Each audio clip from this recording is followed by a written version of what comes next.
Olá e bem-vindos. Hoje vamos mergulhar numa ideia que, olhem, está connosco a cada segundo, mas na qual raramente paramos para pensar. Refiro-me à experiência tão complexa de habitar o nosso próprio corpo. E vamos diretos ao assunto com uma pergunta que pode parecer simples. Será que temos as palavras certas para falar dos nossos corpos? Quer dizer, nós usamos a palavra corpo o tempo todo, mas será que ela chega? Será que consegue mesmo captar toda a complexidade de estarmos literalmente dentro da nossa própria pele? Bem, para tentarmos responder a isto, descobrimos uma coisa fascinante. É que há línguas por aí que são muito, mas muito mais precisas quando se trata de descrever esta experiência de ter um corpo. Peguemos no alemão, por exemplo. Eles não têm uma, mas duas palavras. Primeiro, Körper. Pensem no Körper como o corpo-objeto. É o corpo físico, aquilo que se pode medir, pesar, ver de fora. É o corpo que um médico examina numa consulta. Mas depois eles têm Leib. E Leib é outra coisa completamente diferente. É o corpo enquanto realidade vivida. É a nossa experiência sentida, por dentro. São as nossas sensações, a nossa percepção de nós mesmos. É o corpo que somos, não apenas o corpo que temos. Esta ideia é ótima para percebermos o conceito. Nós podemos olhar para a nossa mão como se fosse um objeto, certo? Da mesma forma que olhamos para uma árvore ou para uma estrela. Mas, ao mesmo tempo, nós também sentimos a nossa mão por dentro, o calor dela, o movimento. São duas maneiras completamente diferentes de conhecer a mesmíssima coisa.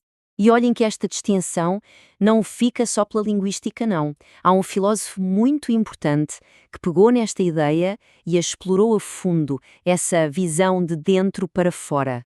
Foi o filósofo espanhol José Ortega y Gasset. Ele quis mesmo aprofundar esta distinção e, para isso, até criou os seus próprios termos para conseguir captar estas duas perspectivas. Primeiro, ele falou do extracorpo. Pensem nisto como o equivalente ao Körper alemão. É o corpo que vemos ao espelho, aquele que tem uma forma e uma cor definidas. É, no fundo, o nosso corpo visto como mais um objeto no mundo. E depois, em contraste, temos o intracorpo. E isto aqui já descreve um mundo totalmente diferente. É a nossa paisagem interna. Um mundo sem cor, sem uma forma definida. É um fluxo constante de sensações. O movimento dos músculos, a pulsação do sangue, a tensão. É basicamente o nosso Leib alemão. E a pergunta que o Ortega nos deixa é um convite direto, sabem? É um desafio para que se preste mais atenção a este mundo interior, a esta realidade que, no fundo, só cada um de nós pode sentir. Ok, e agora vamos levar esta ideia para uma área onde esta distinção não é só filosófica, é absolutamente crucial. Estou a falar da medicina. No mundo da medicina, especialmente em espanhol, encontramos um paralelo perfeito. De um lado temos o cuerpo.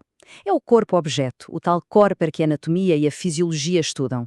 Do outro, temos a corporalidade. E esta é a experiência vivida, é o Leib do paciente. É aqui que entra o sofrimento, o bem-estar.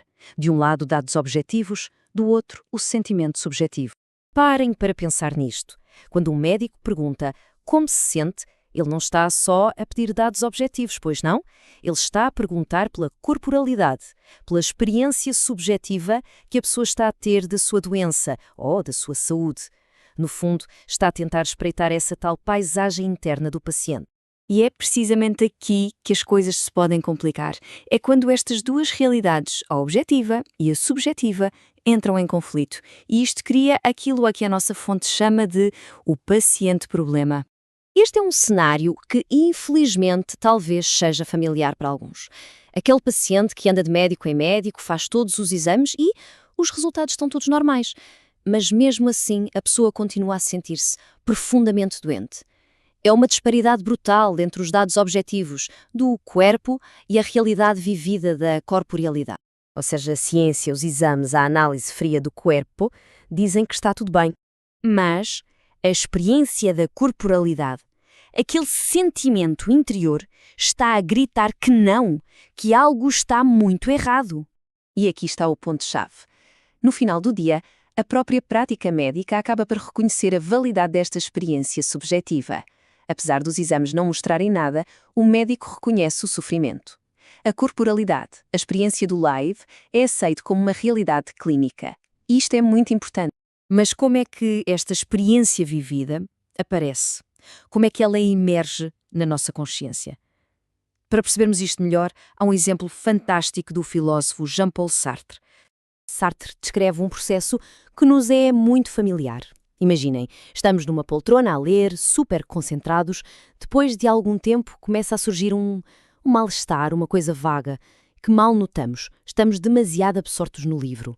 Só quando esse mal-estar se torna mais forte, mais insistente, é que de repente reparamos. E aí percebemos: ah, dói-me a cabeça. Este exemplo é perfeito para ilustrar a passagem do intracorpo para a nossa consciência. Aquela dor de cabeça já lá estava, a pairar como uma espécie de perturbação na nossa paisagem interna, muito antes de lhes darmos um nome e um lugar. E Sartre tinha uma expressão ótima para esta fase inicial. Ele chamava-lhe uma dor não intencional, amorfa, vivida. É a experiência em estado puro da corporalidade, antes da nossa mente racional chegar, organizar tudo e dizer isto é uma dor de cabeça. E isto leva-nos à grande lição disto tudo, não é? Reconhecer a importância desta experiência vivida, da corporalidade, do leib, chamem-lhe o que quiserem, é absolutamente essencial. Porque é isto que permite que médicos e pacientes comuniquem de forma mais eficaz. Leva a uma visão muito mais completa e, acima de tudo, mais humana do que significa estar doente ou estar bem. Não somos apenas os nossos resultados de exames, somos as nossas experiências vividas. E assim fica a reflexão para o final. No nosso dia-a-dia, que é tão focado em tratar o corpo como um objeto, algo que tem de ser melhorado, otimizado, quando foi a última vez que parámos para, simplesmente, escutar a nossa paisagem interior, o nosso leib? O que será que ele nos anda a tentar dizer?